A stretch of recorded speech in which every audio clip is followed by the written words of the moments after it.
भगवत गीता अध्याय 4 ज्ञान कर्म संन्यास योग।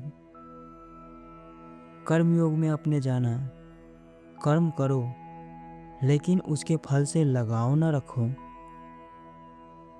अब इस अध्याय में आप जानेंगे कि निस्वार्थ कर्म करते कैसे हैं।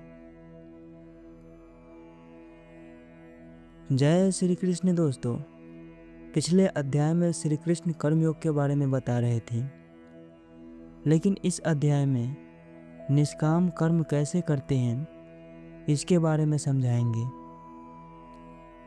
निष्काम कर्म यानी बिना फल की इच्छा के कार्य करना ही सच्चा ज्ञान और मोक्ष का मार्ग माना जाता है।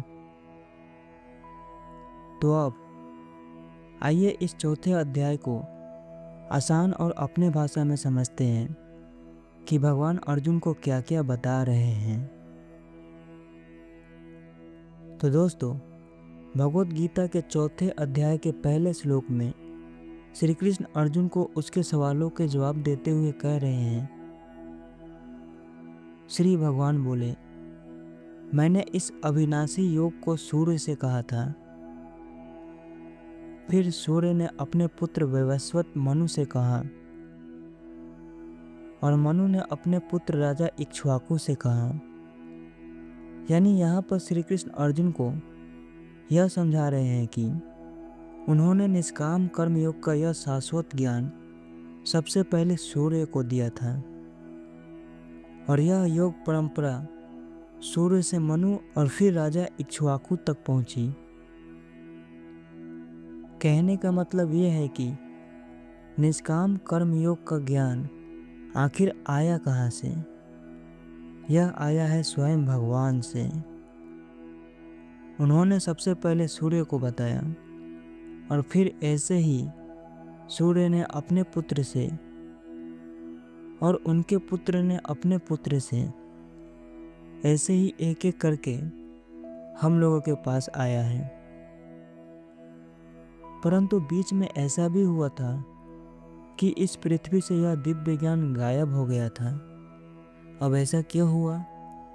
इसका रीजन है ज्ञान बांटने से बढ़ता है, लेकिन घटाने से यह घटता भी है। तो अब यहाँ पर सवाल यह आता है कि निष्काम कर्मयोग का सही मतलब आखिर होता क्या है?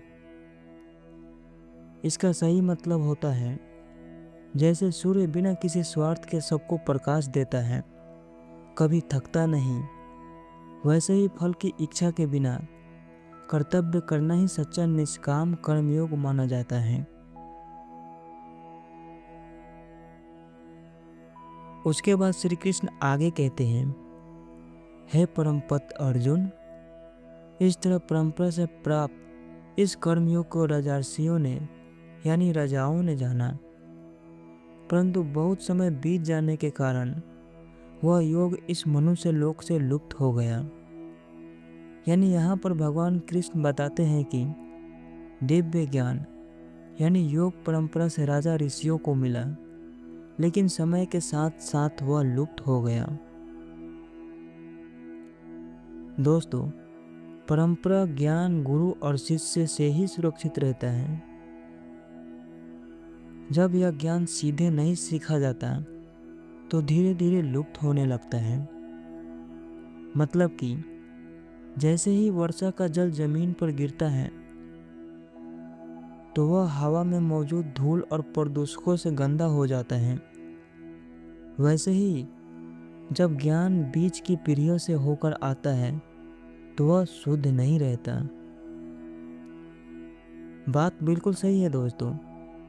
जब कोई सीखता या सिखाता है तो उसमें कुछ भूल ही जाता है, और इस श्लोक में श्री कृष्ण अर्जुन को यही तो समझा रहे हैं कि ऐसा ही करते करते एक समय के बाद दिव्य ज्ञान लुप्त हो गया।